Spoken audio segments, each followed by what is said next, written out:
তুমি রমজান মাসে 30টা রোজা রেখেছো, আমি রোজা তোমার সাথে আছি। তোমার বিবির দরকার নাই, তোমার বাচ্চার দরকার নাই, তোমার স্বামীর দরকার নাই, তোমার আত্মীয় স্বজন কারোর দরকার নাই। বান্দারে, আমি আল্লাহর পক্ষ থেকে তোকে আমি সেলডার দেব। কবরে থাকবে কে? আমার সাথে থাকবে আমার নামাজ, আমার সাথে থাকবে আমার রোজা, আমার সাথে থাকবে আমার কোরআন তেলাওয়াত, আমার সাথে থাকবে আমার জিকির। কবরের আর কোনো সাথী নাই। কবরে আর কোনো সাথী আছে?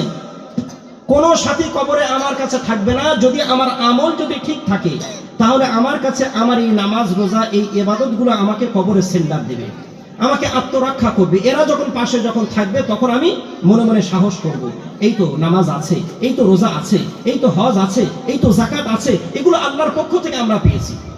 যদি আমরা কবরের একাকিত্ব জীবন থেকে যদি আমরা বাঁচতে চাই, পরিত্রাণ যদি আমরা পেতে চাই, নিষ্কৃতি যদি আমরা পেতে চাই, তাহলে দুনিয়া থেকে নামাজকে আপন করে নিই, দুনিয়া থেকে রোজাকে আপন করে নিই, দুনিয়াতে আল্লাহর এই ইবাদতগুলোকে আমরা আপন যদি করতে পারি, তাহলে কবরে আমার সাথে এরাই থাকবে।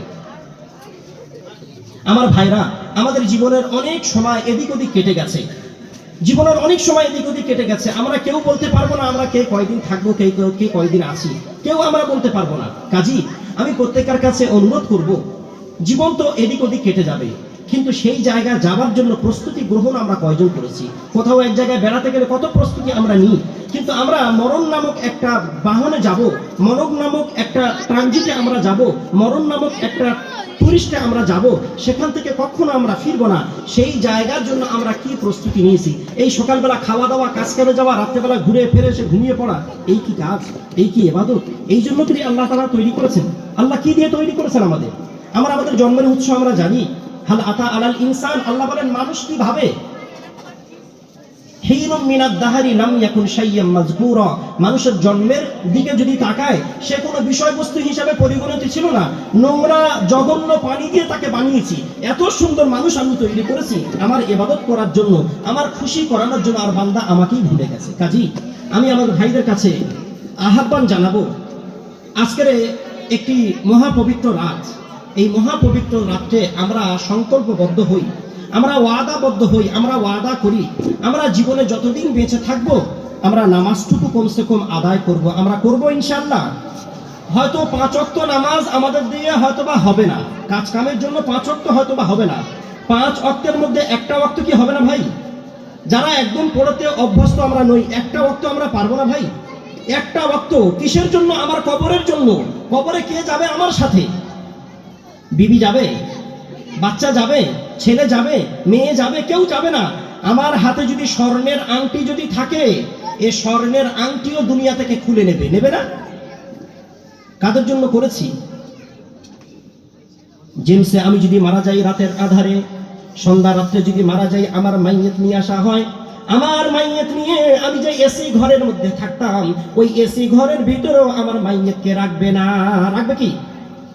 আমি মারা গেছি জেমসে, আরতিতে কোন একটা হসপিটালে আমাকে নিয়ে আসা হলো, নিয়ে কি আমার এসির ভিতরে রাখবে কি? এমনকি আমি যে বালিশে মাথায় দিই, ওই বালিশ ছাড়া আমি অন্য কোনো বালিশ মাথায় দিই না, ও বালিশও আমার মাথার তলে রাখবে না। দুনিয়া এমন নিষ্ঠুর, আমি যে পোশাক পরে আছি, আমার যে কলিজার সন্তান, আমার যে সন্তানের কান্না আমার কাছে মনে হয় জাহান্নামের আগুন। যে সন্তান যখন কাঁদে আমার কলিজা ফেটে যায়, ওই সন্তান পর্যন্ত আমার দেহের পোশাক সে পরতে চাইবে না। চাইবে কি? মারা গেলে বাবা যে পরিধান করা লুঙ্গি, বাবার যে পরিধান করা গেঞ্জি, বাবার যে পরিধান করা জামা, এ জামাগুলো নিয়ে সব ডাস্টবিনের মধ্যে ফেলে দেয়, মাটি খুলে গর্ত খুলে তার মধ্যে ফেলে দেয়। বাবার পোশাক সন্তান পরতে চায় না। শুধুমাত্র মরণ নামক একটি ট্রানজিটে যখন আমরা পা দেব, গোটা দুনিয়ার কাছে আমি হয়ে যাব মরহুম, জিরো। আমার কোনো দাম নাই। আছে কি? কার জন্য পাগল? কার জন্য পাগল? কার জন্য এত পাগল আমরা হয়েছি? আমরা শরিয়াত, কোরআন ও হাদিস বলে না সন্ন্যাস নিতে, বৈরাগ্য নিতে বলে না। পরিবারের মধ্যে থেকেই আপনি ইবাদত করুন, পরিবারকে ভালো রেখেই আপনি ইবাদত করুন, এটাই হচ্ছে নবীর সুন্নাত। সুবহানাল্লাহ বলেন। রাসূলুল্লাহ সাল্লাল্লাহু আলাইহি ওয়াসাল্লাম বলেন, বিবির মুখের দিকে কেউ যদি স্নেহ মায়ার নজরে তাকিয়ে যদি মুচকে হাসে, স্বামী স্ত্রীর উভয়ের জিন্দেগি থেকে সাগিরাগুলো আল্লাহ ক্ষমা করে দেয়। সুবহানাল্লাহ। যত ছোট গুনাহ একটি মুচকে হাসিতে ছোট গুনাহ মাফ হয়ে যায়। বৈরাগ্য নিলে কি এই সওয়াব পাওয়া যাবে?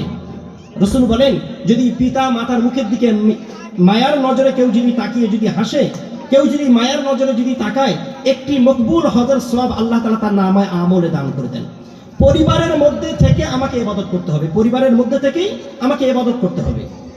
তবে এই পরিবারের মধ্যে থাকতে থাকতে আমার আখিরকে আমি বরবাদ না করে দিই। কারণ আমার আখিরাতে, আমার কবরে আমার সাথী কেউ হবে না। দুনিয়াতে একটু কষ্ট হলে দেখবেন অনেক হামদর্দি চলে আসবে, অনেক বন্ধু, অনেক বান্ধব, অনেক আত্মীয় স্বজন অনেকেই আসবে, কিন্তু কবরে যখন যাব কে আসবে আমার কাছে? কেউ আসবে?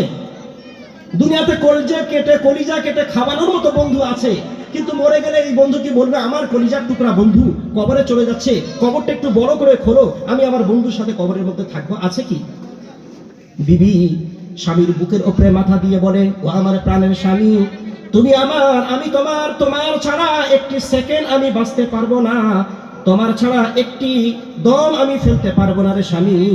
তুমি যদি মরে যাও আমার অবস্থা